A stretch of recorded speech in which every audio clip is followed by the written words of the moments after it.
Well, hello, everybody, and welcome back to our continuing coverage of the first annual Texas UFOCon here in Jefferson, Texas. I am more than pleased to be joined by the amazing researcher, Nick Redfern. His new book, How Anti-Gravity Built the Pyramids, is out. I have a copy of it. Great research. I've always loved your research, Nick. Welcome to the show for your first time. More than happy that you were able to take the time at this event and pull away from your table. Yeah, well, I'll be happy to do it. You know, it's getting the word out, you know, and speaking to people and sort of connecting with other people. I think that's the way to do it, you know, and look for answers, you know, for what we're all trying to do. Oh, most definitely. There's something to actively having the time to sit down and have the common conversation with people. And really see where they're coming from with their experience and their belief in something. I have always appreciated your research because your research covers a breadth of topics. You are not narrowed to just one thing like a lot of researchers. Well, yeah. I mean, the only thing that really doesn't really grab me is ghosts. I don't know why. I'm just not really interested. Did you grow up in a haunted house and you're just done with them? No. I guess that could have been the reason, but no.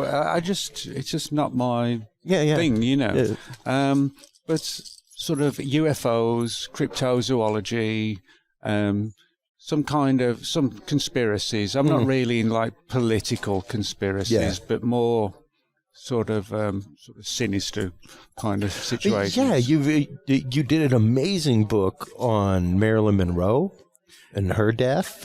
Some great stuff on JFK Assassination, things like that. Of course, I want to have you on a whole episode sometime about your research into the Men in Black and those cases. Yeah, well, I mean, I guess I'm someone who has a lot of interests in a lot of things. And for me, I sort of, hopefully, I sort of take an approach of I would take it like the angle, if you like, of a journalistic situation. Yeah. You know, I mean, I would write and investigate something along the lines of Roswell or Bigfoot, in the same way that anybody, let's say, at CNN would, take a story on the news. Yeah. And I try to do it that way, where we're doing something and we're looking at it from a news situation. And I think that's the best way to do it, is go out, investigate, track down people, get them to talk.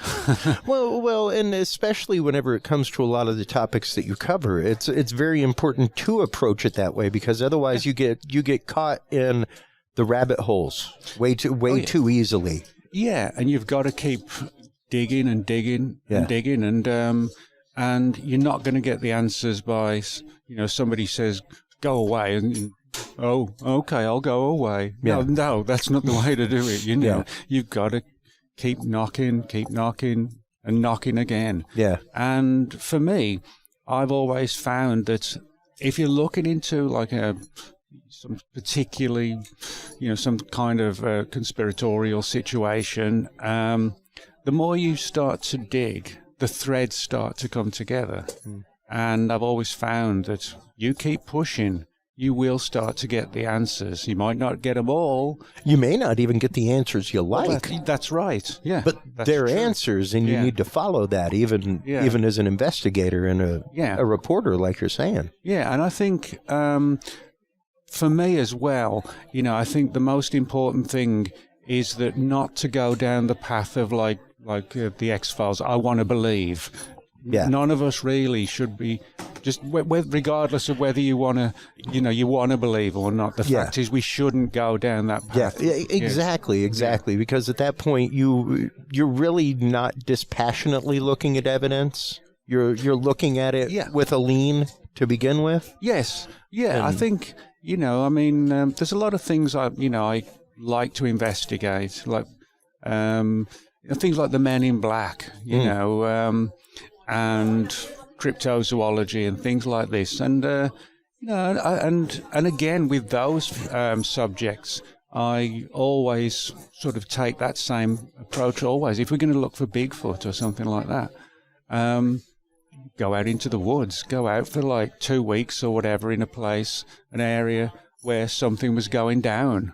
Yeah. And that's the best thing to do. I mean, it's okay just sitting watching on TV about it. That's fine. But if you really want to find things, something really strong and amazing, you got to get out there, and that applies to everything, really. Well, and we had a great conversation at the Texas Bigfoot conference right here in this room with Shelley Covington, Montana, talking about just that, about the fact of learning to gather evidence, learning to, you know, take the work that you're doing out in the field seriously, and to be willing to not even be the one to look at your own evidence. Yeah. To be willing to turn it over to somebody and say, my job's done. Yeah. You know. Yeah, that's right. And for me, you know, I mean, I go after one thing, and if I've gone as far as I can, you know, or, you know, I'll put something on limbo and hope some more material comes through, or somebody's grandfather comes through and says, hey, you know, I remember that old guy, Joe or whatever, you know, who has had something to say. Yeah. And that's the way to do it. We are quite literally living in the age of the deathbed confession right now. Yeah. Like so many people from the age of Roswell, things like that, are starting to come forth with their stories as they are getting older. And it's been really interesting to see the conversation open up with people and with the stories starting to be shared out there now. Yeah. Well, I mean, if you think about Roswell, I mean, we all know something weird and strange happened. Something happened. Something happened. Yeah, something did. But the problem is, I mean, if you think a bit about it now, it was 1947. I mean, that's so far away now.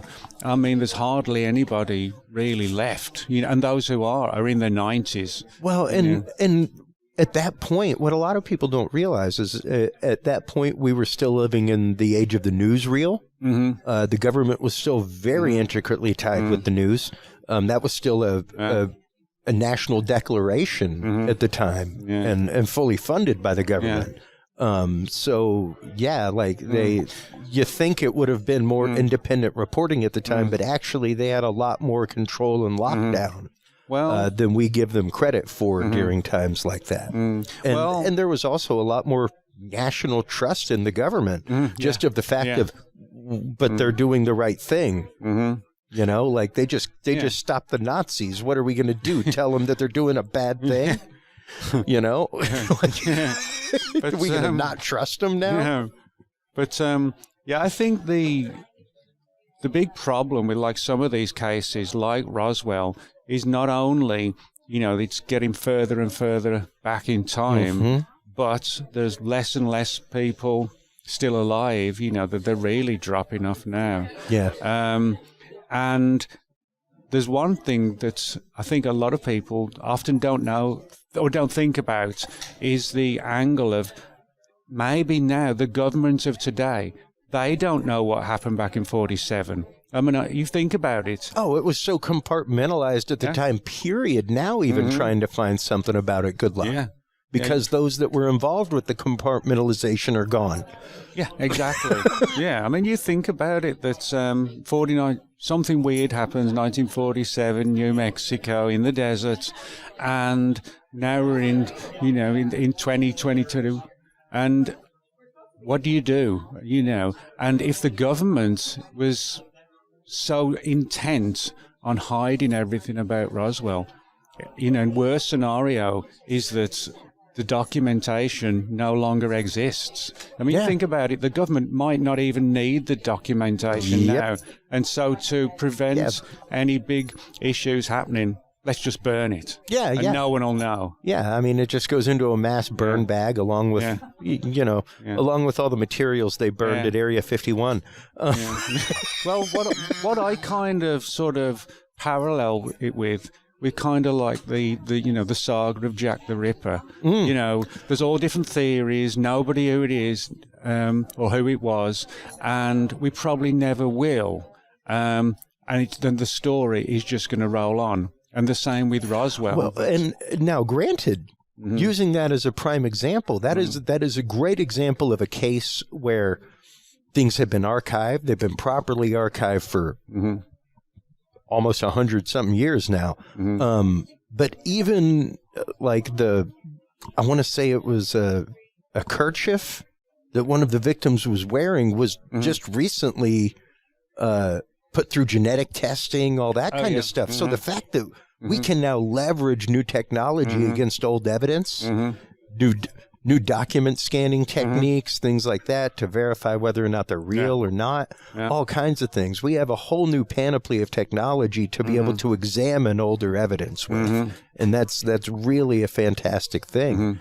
Now, you yourself, you're here giving a presentation today on Rendlesham Forest. And which is another one, much like Roswell, which has really gone into infamy over the last 15 years, like truly.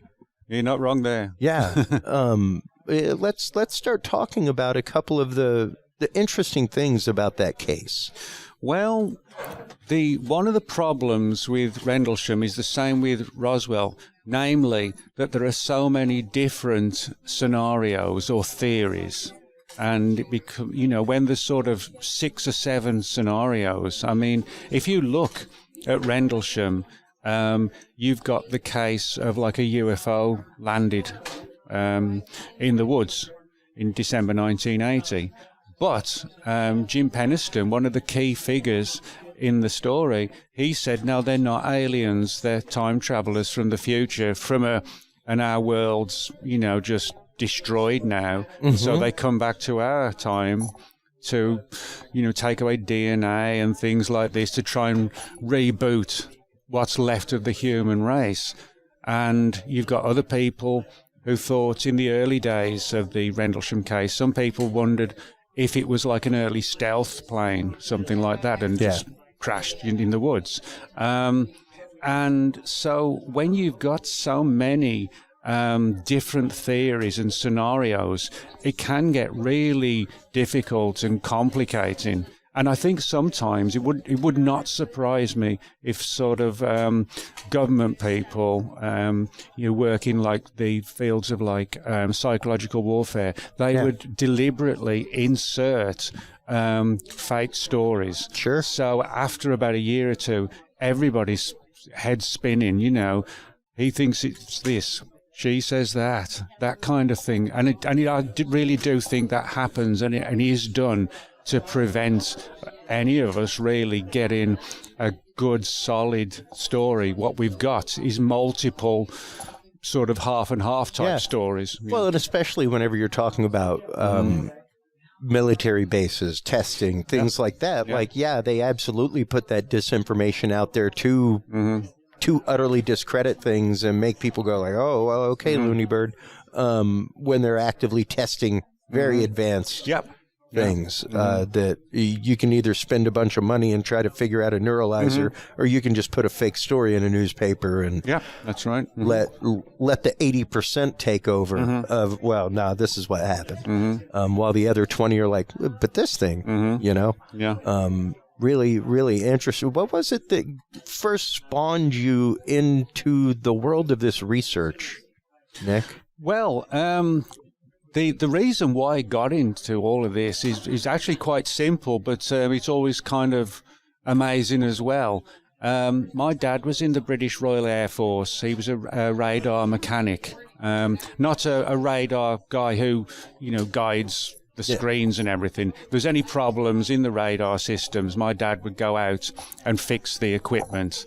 And this was in 1952, and he was partaking in a huge operation, a NATO operation, and over the North Sea, and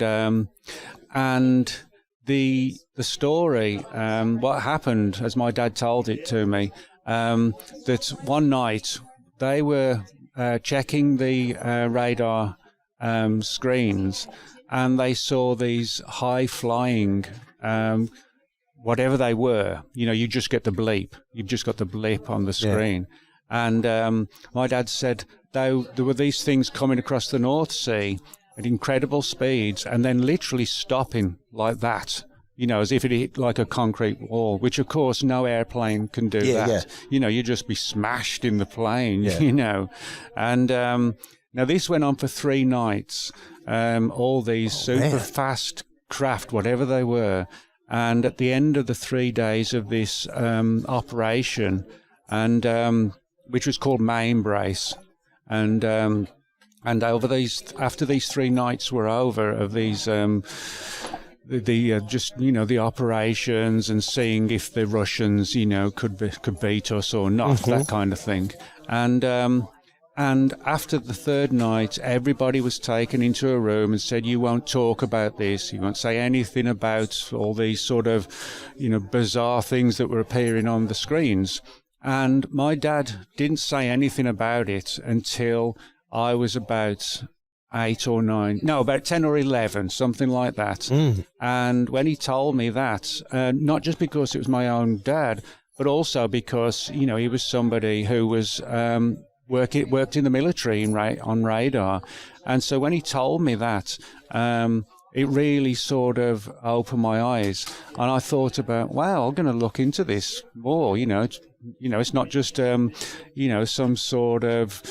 invisible person. This is my dad. Exactly. Dad. It's not a faceless person in a news article. Yeah, and I also had an interest. I loved reading books as well, and so it kind of the two kind of things came together. The interest in things like mysteries and UFOs, and then it blended in with my love of reading. And that's how it really happened in a weird way. So, very organically. Yeah. And with that in mind, through your years of research, what would you say has been, I guess, the most explosive and pot-stirring topic that you have covered? Oh, wow. Because I mean, I'll be honest, you were probably one of the first interviews that I ever heard on Coast to Coast. Way back in the day, like I'm talking late 90s. And it just riveted me to hear you talk on the show regularly about the topics that you talked about. And once again, a panoply of topics. Well, I mean, one of my sort of favorite kind of subjects, which is filled with intrigue, is like the Men in Black mystery. When you think of the Men in Black, a lot of people think of, Will Smith and Tommy Lee Jones. Yeah. That's what everybody thinks. But the MIB movies were actually based on encounters with the MIB, which began in the early 1950s. And this began when a guy named Albert Bender, an early UFO researcher who lived in Bridgeport, Connecticut, 1952, and he was doing all this UFO research. And one night, he had a knock on the door, and there was like 2 guys, black suits, fedora hats, told him, you won't talk about this. But then something really weird happened after that another pair of Men in Black came along as well. But these were nothing like the government type MIB. They looked like sort of like vampires. They were like sort of like shrunken and pale, bulging eyes, and they didn't even look human. And he said that he saw these creatures. It's the only way I can describe them. He saw them literally go through the walls of his attic, of Bender's attic room.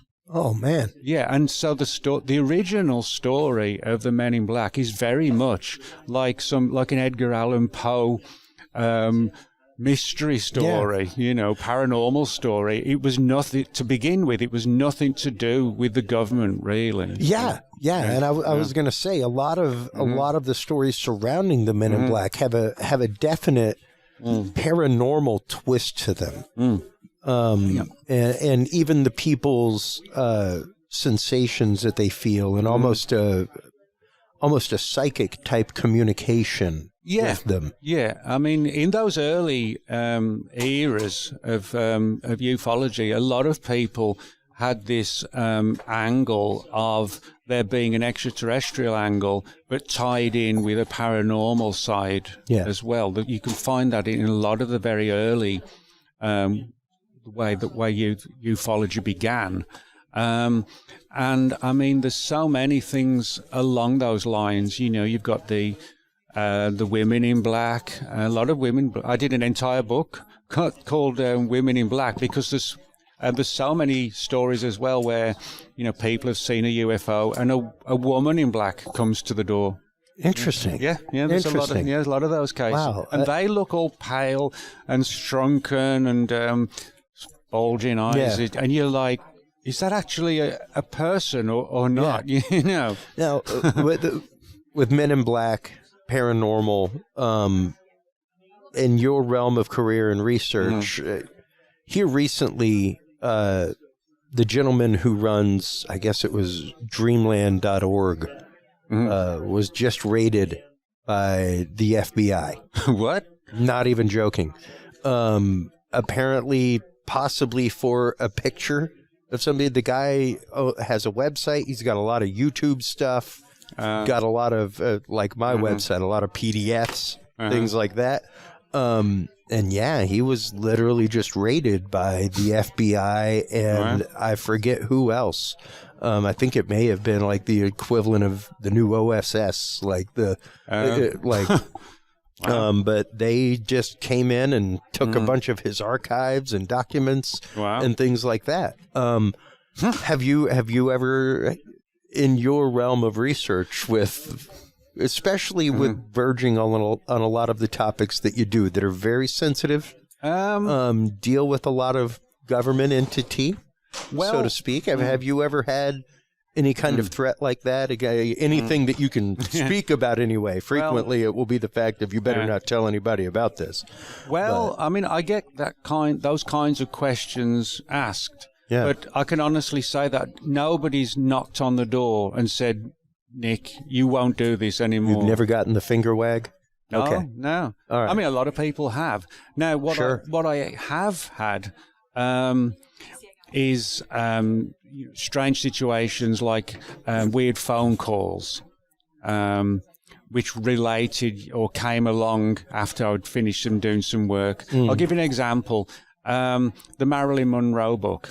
When I was writing that, there was one late night phone call, probably it was in the early hours. It was sort of 1 a.m., 2 a.m., something like that. And I picked the phone up, because you worry, it's early hours in the morning. Yeah. So I picked the phone up, and at first, all I could hear was like, whatever, like just static. I thought it was static. What it actually was, the JFK Happy Birthday, Marilyn Monroe, Mr. President. Yeah. Somebody was playing that down the phone. Yeah. Wow. And that wasn't sort of that could be a little unnerving. Yeah, I think that's what it was. I think that was meant to be an unnerving kind of situation of like, wow, Nick, to make me think, well, I'm writing this book, and then suddenly, in the early hours of the morning, you get like something directly connected to Marilyn. And I totally think would have had to be somebody pretty close to what you were investigating or knowing what you're busy writing a book about. Well, yes, and that's happened several times.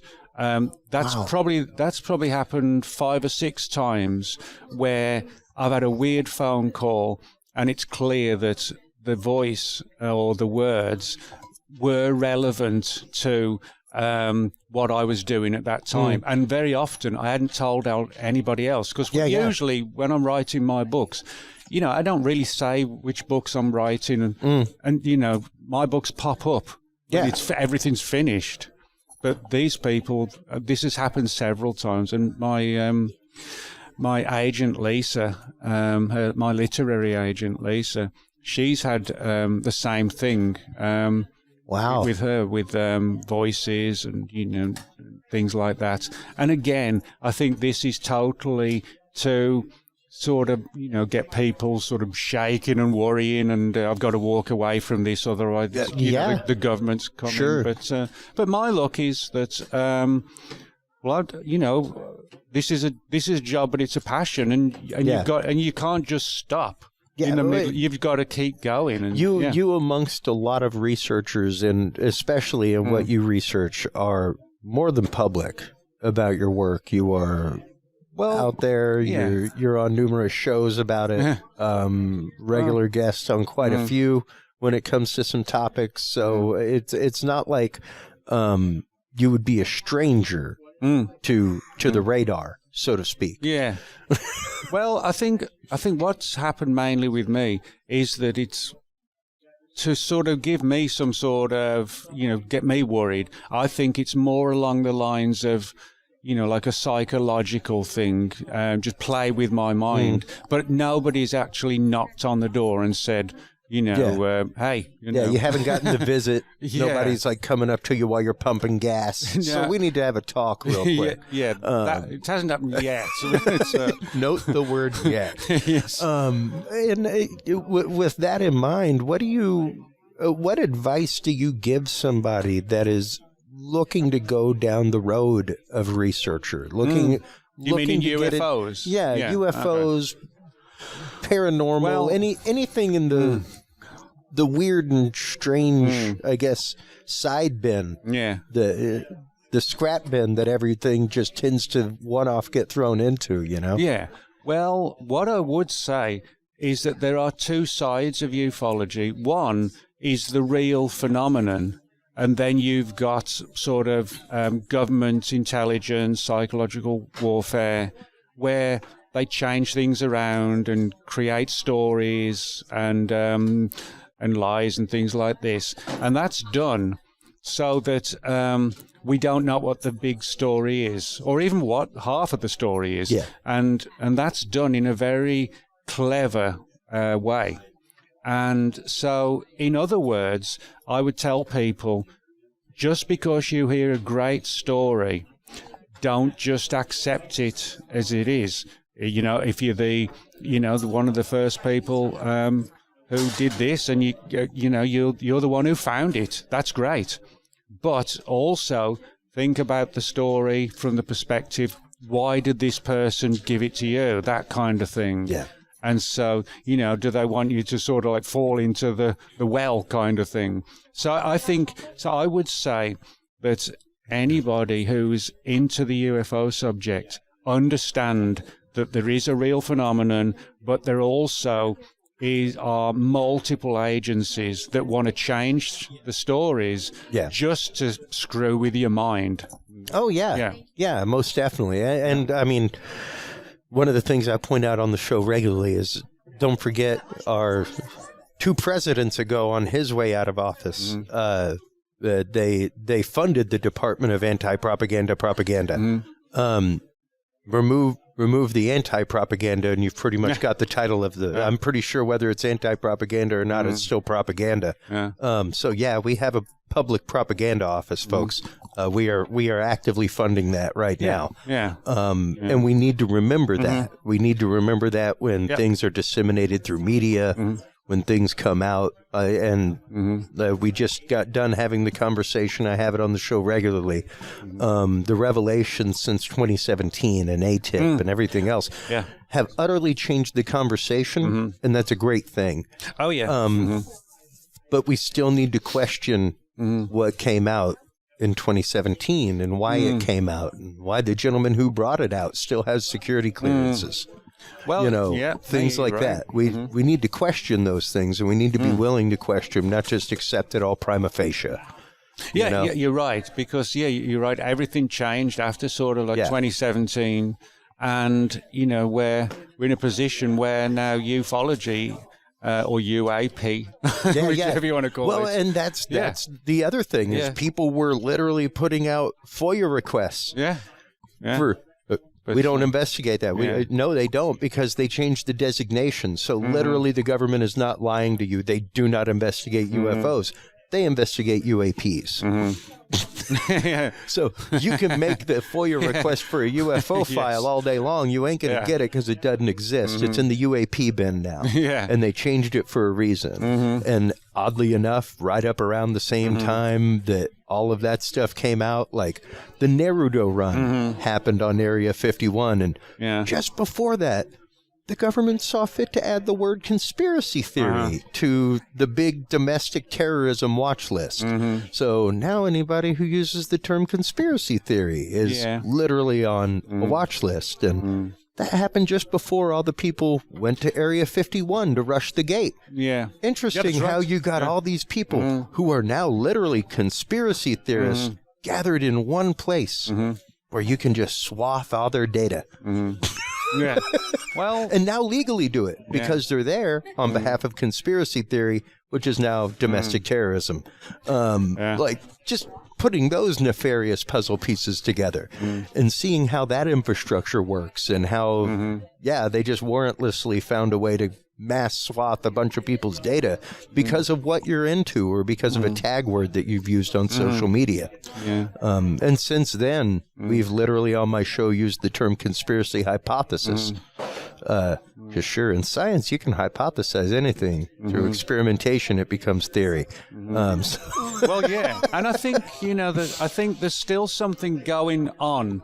In this sort of post-2017 thing. I think there's like a bit, I don't know what the bigger scene is, but I think there is some sort of somebody or an agency or some sort of organization which is trying to push us down some sort of path. I'm not sure what it is, but there is definitely a narrative being followed. And you can hear the greased wheel in the machine. It's really interesting. I want to thank you for your time today, Nick. I know you are always more than busy at events. You rarely do interviews. That's what I'm here for, things like that. But I would love to have you on again and again to talk about your just vast wealth of research that you have done. You are one of those out there that really is a true wealth of knowledge on these topics. Well, thank you, and hopefully, I'll just carry on as long as I can, keep going and whatever. Well, tell everybody before we let you go and send you back to your booth, where can they go to find your books? Where can they go to keep up with research? Okay, you have a newsletter, website? Let everybody know where to go. Well, for my books, I've got an Amazon page. So just go to Amazon, Nick Redfern, and it'll just take you directly to all my books. I have a blog called World of Whatever. So just type in Nick Redfern, World of Whatever. Okay. And Faithful Facebook as well. All right. And whatever you do, folks, make sure to go out and get How Anti-Gravity Built the Pyramids. I definitely want to have you on to talk about this book. All right, cool. I love talking about pyramids, pyramid technology, frequencies, all that kind of stuff. And this is right up my alley. I want to thank you for the time today. All right, thanks, man. And while you're online checking out all the amazing work of Nick Redfern and the other researchers presenting here at the first annual Texas UFO Conference in Jefferson, Texas, make sure to stop on by Curious Realm. CuriousRealm.com is the website. That's where you can like, subscribe. That's where you can listen live on Tuesday nights. That's where you can visit our archive of declassified documents. Stay tuned after these messages for more coverage from the expo floor here at the first annual Texas UFO Conference in Jefferson, Texas. We'll be right back after this. Thank you for tuning in to this episode of The Curious Realm. Stay tuned for more guests, forbidden topics, and hidden truths. Download the official Curious Realm app and view the Knowledge Vault on our website, curiousrealm.com. Follow us on social media by searching Curious Realm. Curious Realm is available on your favorite podcast services, as well as YouTube, Roku, Amazon Fire, and Apple TV through the APR TV app, available on all app markets. Curious Realm is a proud member of the HC Universal Network family of podcasts. For more great content or to become a sponsor of Curious Realm or other podcasts, visit hcuniversalnetwork.com today. Thanks for listening. stay curious, and remember, the other side is always watching.